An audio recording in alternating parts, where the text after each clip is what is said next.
Good afternoon, everybody, and welcome to this afternoon's webinar. So today we're talking Learner Engagement 101, and we're using positive lessons from social media to get that to explore the idea. So housekeeping today, obviously, as this is a webinar, all attendees are on mute, but please do let me draw your attention to the chat function where you can chat to us, ask your questions in there, or there is a dedicated Q&A module for questions as well, if you'd like to try it in there, whichever one you are more comfortable with. We are recording this webinar today, and the recording will be shared in the follow-up. So please do reach out to your Cornerstone contact after this if you'd like any kind of further information or a personalized demonstration of anything that we show today. So what are we covering? There's a lot of learns on this slide, so forgive me. So what corporate learning can learn from social media, how to use social tools to increase your learner engagement, what social learning can look like in the corporate L&D world in practice. So what does that actually look like in the technology? And then we'll hopefully have a little bit of time at the end to address your questions and reflections. One thing to say as we go through, I do have some QR codes built into the presentation, so get your cameras ready. I'll also post them in the chat so that you have the links in case you have a problem accessing QR codes. Okay, so without any further ado, let me introduce you to your speakers. You've got Paul Jagger, our Principal Solutions Consultant. So I'm going to and Dominic Holmes. I'm going to hand over to Paul first to introduce himself. Thank you very much, Errol. So, as it says, Principal Solution Consultant. I joined Cornerstone through the Edcast acquisition. My area of specialism is everything related to the Edcast product family, particularly the learner experience platform and our opportunity marketplace. And prior to joining Edcast, I spent 26 years in management consulting with IBM. Thanks, Paul. Good afternoon, everyone. My name is Dominic Holmes. I am a principal with Cornerstone's Thought Leadership and Advisory Services practice. TLAS, as we're known, we're an in-house consultancy run by Cornerstone for the benefit of the market and our customer base. And I spend most of my time helping chief people officers, chief learning officers maximize the return on investment they get from their spend in talent and learning. And what I'm going to quickly do today before I pass across to Paul is give you some market insights from some of these conversations around ultimately how learning talent professionals are looking to move beyond engagement. So if we start to break that down a little, it's always good, I think, to start with some research. It's always good to take a data-driven approach. We have something called our People Research Lab. They've made a multi-year investment really to try and help the market understand what's happening in the world of talent, learning, and skills. And if we look at our most recent study, the 2023 Global Talent Health Index, what does that tell us? So if we jump to the next slide, the key theme is there's a skills confidence gap. And what do we mean by that? We asked employees and employers, how confident are they in the employer's abilities to help them build more skills? The employers were much more confident than the employees. And I think what's important to understand is that confidence gap is going to map directly to how engaged they are. That's a fantastic proxy.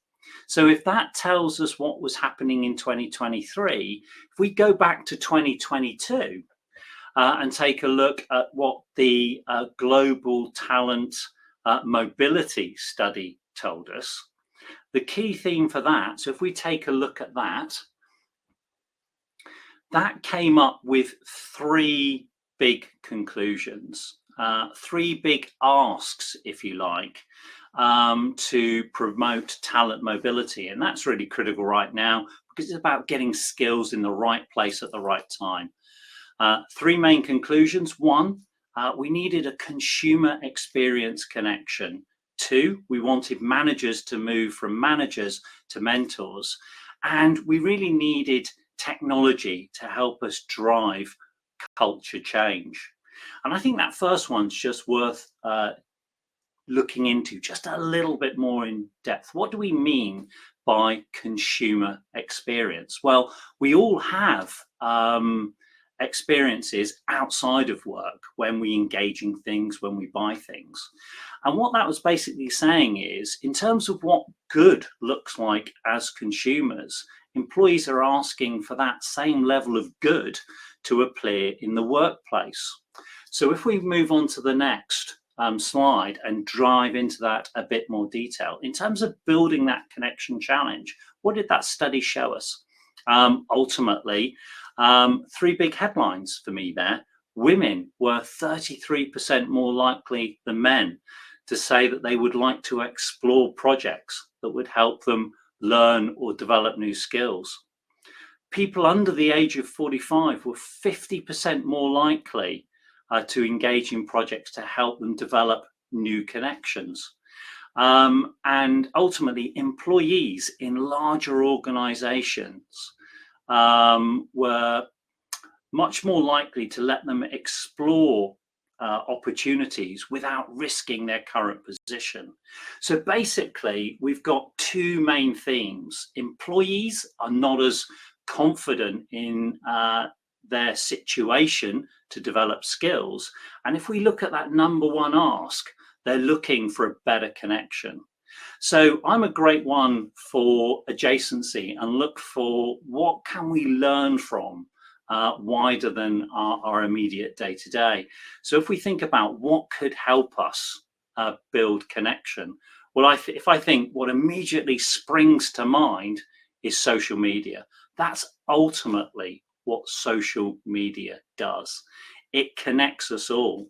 So for me, I think to solve that confidence gap, to build that consumer connection, what we need to do is pick up the best of social learning, what makes it great, what makes it useful, and ask, can we bring that in to the workplace learning and talent environment? So with that, if we punch forwards, I think we need to, just before I hand across to Paul, ask where do we need to deploy that social media capability? And, I'm sure many of us on the call are very familiar with the 70-20-10 for learning. Now, if we look at that, we know that 10% is informal learning, and that's very much the domain of, I would say, traditional learning management systems. But if we look to expand out on that, I think what we need to ask is, what are we doing in the area of 20 and 70%, i.e. the 20% that happens in informal learning and the 70% in terms of on-the-job experience? So if we nudge that forwards, for me, what that's saying is, if we have the LMS looking after push learning, it's the 90% that ultimately is where we need to look at whether we can bring the very best of social into the learning workplace to really push on with those 90%. So if we nudge forwards a couple of slides, so that's the 90% that we want to address. So we know where we need to apply social. Now I think we need to look at what it needs to achieve. And I absolutely love this quote from Amy Jo Martin. Basically, what she's saying is social media is not a monologue. It's a two-way conversation. And as we know, conversation connects us. And the analogy she looks for or brings to life is it's more like a telephone than a television. And I think that's really powerful. It's about bringing this two-way conversation to that 90% of learning that maybe we are not enabling with technology, to bring the very best of social to ultimately drive, I would say, if we look at the next slide, employees through engagement, adding this consumer connection to activate them. And what do I mean by activate? if you wanted it in a simple line, I would say it's turning reluctant readers into ambitious authors. So without any to do, I'm now, hopefully if I've remembered my slide order correctly, I'm now going to pass over to Paul to give us hopefully an insight in terms of what Cornerstone are doing in terms of bringing this social dimension into workplace and talent learning. Paul, over to you. Dominic, thank you very much for setting the scene. Before I take over and screen share and take you on a bit of a tour of the learner experience platform, and perhaps we'll also have a brief look at some aspects of our opportunity marketplace. Just to highlight the point about this being a discussion, if you've got questions, feel free to put them in the chat. Yvonne will be monitoring as we go through. So I'm in a show home environment of the EdCast Learner Experience platform here, which has been generically branded to the Cornerstone identity. I'm not going to take you on a tour of the whole of the LXP. I'm just going to highlight some of the social capabilities within the platform. So we see here that I arrive at my feeds page, and I'm seeing here various different sub feeds, including recommended learning, which has been presented to me, personalizing the experience, part of that consumer grade experience that Dominic alluded to. What's being recommended to me here is content from any trusted source that's connected to Learner Experience platform. The social experience starts right within the content. If I can pick any of these artifacts here, here's an article, for example, and for every piece of content within the platform, there are functions such as the ability to like, to comment, to share, and the ubiquitous star rating that we're all quite familiar with. Commenting allows me to tag other colleagues, to be able to, for example, contact another colleague such as Dustin and leave a message for Dustin. If I were to say, hi Dustin, I think you may enjoy this, and I click on comment, Justin is going to receive an in-platform notification that alerts him to the fact that I've left a comment for him. When he clicks on that notification, it'll bring him straight to this content. So every piece of content within the platform, no matter where it's served from an internal environment such as a learning management system or SharePoint, or from a third-party content catalog such as, for example, LinkedIn Learning or GetAbstract, every single artifact can be liked, can be commented on, can be shared, and can be rated. So that's one aspect of where social comes to the fore within the Learner Experience platform. Another aspect of the social experience is being able to follow other users. Now, the Learner Experience platform is fundamentally at heart a collaborative experience. We endeavor to encourage learners to move away from the sort of completer perspective where content is pushed onto them, onto being a consumer, and then a collaborator, and perhaps even a contributor. But as a collaborator, I also need to be able to follow other users. And what I'm going to see here is learning content that's presented to me because I've chosen to follow other users within the platform. For example, my colleague here, Onion, who's a fellow solution consultant, is a fairly prolific poster of content within the platform. He has skills that I want to be able to develop, so I've chosen to follow him. So following people is another big part of the social experience within the platform. Moving on, just simply being able to share content, like it, rate it, and then see what other people have shared is one aspect of the social experience. But what if I don't want to move further to be a contributor, for example? The Learner Experience platform provides a rich set of very easy to use tools to allow users to be able to contribute, to share their own knowledge, skills, and experience with others. The basic building block for content within the Learner Experience platform, we call it a smart card. Smart card is simply a wrapper of metadata around a single piece of content. So title, language, description, so on and so forth. There are different types of content that can be created by users. Access to these tools is controlled by role-based access control, so it can be granted to all, some, or none of your users. For example, you could enable users to be able to upload a web link, and they can go and pick anything from the web, paste it in here. The AI will extract the title, description, and a relevant image if there is one, and then they can publish that within the platform. They can also upload content. So that could be, for example, a video that they've created, a podcast, a PowerPoint presentation. Any digital artifact that you could upload to the platform could be shared with others. There are other smart cards here. I won't go through each of them in any great detail, but we can allow the creation of simple polls, text-based quizzes. There is an HTML WYSIWYG editor. And we can even allow the creation of simple live events, such as we're participating in today, which are then recorded within the learner experience platform for subsequent playback and can contribute to a learner's learning history of their achievements. So content curation and creation is another aspect of the social experience.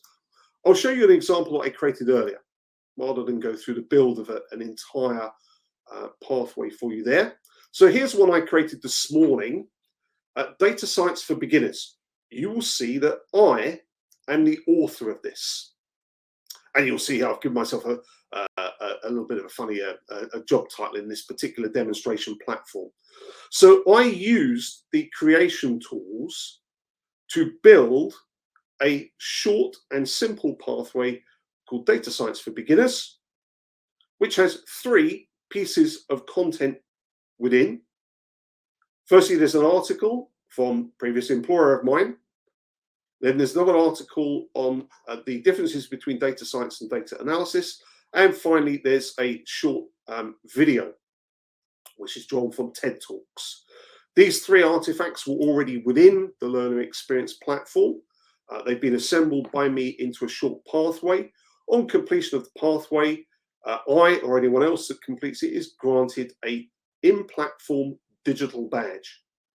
So this is an example of the social experience allowing the user to be a contributor and to share their knowledge, skills, and experience with others. I said that on completion of the pathway, I get a digital badge. And another aspect of the social experience is being able to share the skills that I have and the credentials that perhaps I've achieved within the platform and also without. So every user has a skills passport, which is a record of all the skills that they've attained within the platform, perhaps any badges that have been awarded to them, work history. We can also add in, for example, assessments and certifications. Let's have a look at the badging experience. Well, there's that badge that I received for successful completion of the Data Science for Beginners pathway that I created. Of course, had I logged in as another user who had completed that pathway, they would have also received the badge. Now, having acquired this badge, I can then choose to share that, not just within the platform, but also externally. So I can post this to LinkedIn, to Facebook, and to X, formerly known as Twitter. I can also ingest credentials. So I can ingest credentials, for example, these 2 here, which have come from a third-party open digital badge platform, in this case, Credly. So here's one that I was awarded last year, CCSP from IC Squared. And were I to click on View Badge, that will take me off to the Credly website where that could be verified. This credential, whilst shared from Credly into the Learner Experience platform, can also be onwards shared, again, to these social platforms. So another example of how the social experience comes to the fore within the Learner Experience platform, in this case, in the context of digital badges, either those awarded externally or those awarded internally for completion of learning activities.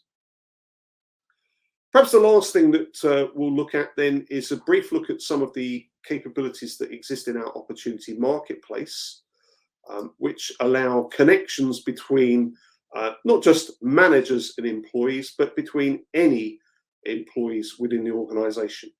So our opportunity marketplace is an extension to the learner experience platform. And we will see here that one of the functions within the opportunity marketplace is access to mentorships. Any user who has been granted role-based access permissions to set themselves up as a mentor may do so. If they do so, then they complete a richer profile that establishes their credentials as a mentor. So, for example, my colleague here, Ben, is a mentor, and he's offering mentoring on the skill of pre-sales. Mentors can only offer mentorship on skills which are declared in their skills passport, where we saw, for example, the digital badges that I'd accrued. Let's have a look at a little bit more detail at Ben's mentorship profile. So he has here one skill that he's choosing to offer mentorship on, and he has workforce planning expertise over 15 years. So Ben is offering his time and talent within the platform to mentor others. If I was interested in establishing a mentoring relationship with Ben, I can request a mentorship from here. Were I interested in also offering my time and talent as a mentor, then I could set myself up as a mentor within the platform. Again, I can only offer mentorship on the skills that I have in my skills passport, and any other user within the platform would be able to reach out to me and request a mentoring relationship. That's everything I wanted to show in the browser experience. Very briefly though, before I hand back, I'm going to just show you the mobile experience. So we'll come out of the browser experience here. Let's go to my mobile phone. So there we are. We're in the Edcast mobile app here, connected to exactly the same instance, the demonstration instance of the learner experience platform as I've shown you in the browser. So, for example, if I go to the Discover page here, and in the browser, you will see that there we go. We're seeing the same imagery here and the same layout. Back to the mobile app. Let's just minimize this momentarily so it doesn't become a distraction. Within the mobile app, again, I can see my profile. Amongst the profile aspects that I can explore are, for example, my digital badges. There's that badge for data science. And you can see I can also share from here, from within the mobile app, and I can share to, well, wherever I wish, quite frankly, from there. And one last thing to highlight from the mobile app, another capability that ties in with the browser experience is the ability to grant users the authority to curate and create content and then share with others. There are a few more content types available in the mobile app above and beyond those provided with the browser experience. One of my favorite is the Ask Me Anything, which is third from the bottom on this list. Were I to set up an Ask Me Anything, essentially what I'm doing is scheduling an open mic session at a specific date and time of my choice. I can then give it a title. So, for example, it could be a session on weekly check-in with the project leader.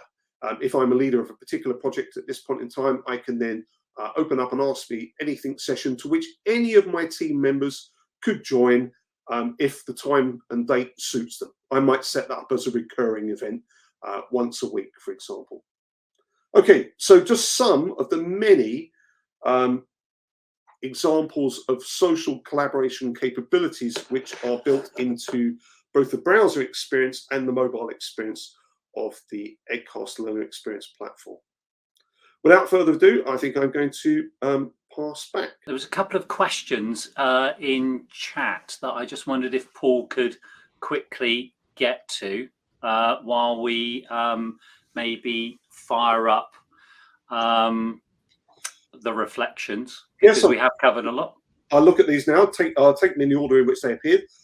So question from April, can you follow a topic as well as a person? Absolutely, you can.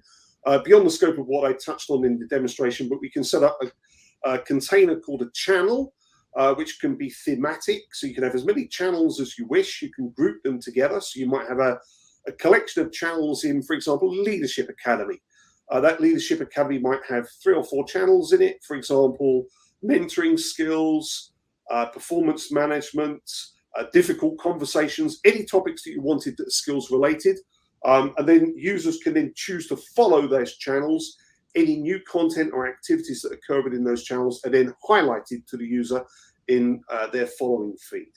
Can the option smart card be limited? For example, they don't want people to upload their own content. Absolutely. So role-based access control, access to the smart card types, or firstly, whether you can do it and which types of smart card you grant access to is all controlled by role-based access control. You can grant it to all, some, or none of your users as you see fit. Could this be used to track CPD completion, which happens outside the platform? Yes. So offline learning, for example, I read a book. I was on a train journey and I read a recent business book. That's something that could be recorded in the platform as well. Last question, would be this the same if it's self-directed learning, i.e. non-accredited learning?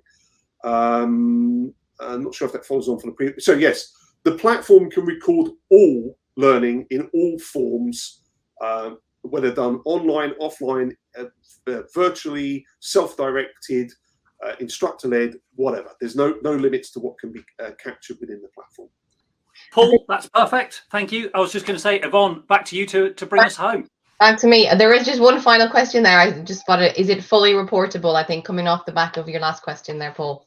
Good heavens, what an excellent question. So the LXP has a data lake with over 870 unique data points, all of which are can be queried by APIs. They're fully documented on the public web. We also provide with the platform a BI.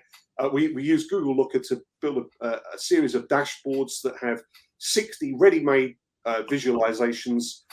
Frankly, I've yet to find the client who can't extract the data they need from our platform. It's an absolute data analyst's annual access all areas backstage past the data Disney. Great. Thank you, Paul. I like that, data Disney. Okay, so we have covered a lot. I was going to go back through that, but I think hopefully we have kind of answered. The original brief was what can we learn from social media? And I think, Paul, you've showed us everything from likes, comments, shares, creates, all the way to ask me anything, which is a real social media trend, I guess, at the moment.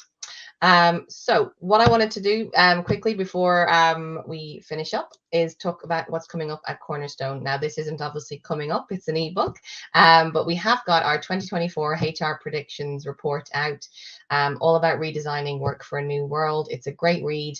It covers the 7 dimensions of talent health that we explored in the Talent Health Index, which Dominic touched on at the start of his session. Really worth a read. It's got predictions from Cornerstone customers, partners, Cornerstone colleagues. Really, really great read. So do have a little look through that if you get a chance.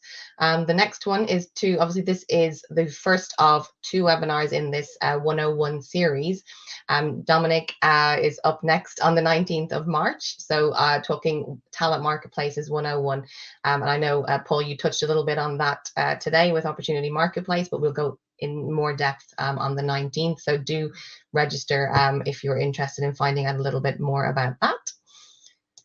I'm also trying to give you a little bit of time to scan things as we're talking. And then the final slide for me is Learning Technologies. A lot of stuff, really exciting things happening at Learning Technologies this year. We've got an AI photo booth.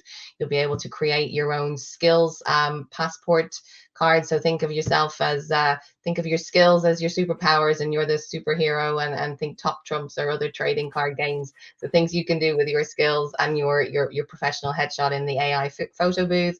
And we've also got giveaways and some exciting new product announcements. But with that, I'm going to leave you and say thank you so much. Oh no, we've got a quote here. Dominic, this is your favorite quote, so I I feel like you should read this one out. Well, yeah, it's just basically, I love it from Karim. AI will not replace humans, but humans who learn how to use AI will replace those who do not. And, you know, I think for me, one of the key themes is Paul was talking about how we're really deploying. What sits behind what he's talking about is AI to help us with the heavy lifting. But Yvonne, that could be 30 minutes, 60 minutes, 90 minutes, all in its own. So we better push on. All right. Well, thank you so much to Paul and Dominic today. Thank you for those asking questions, tuning in, listening in today. And we'll hopefully see you again on the 19th of March for Talent Marketplaces 101. Thanks all.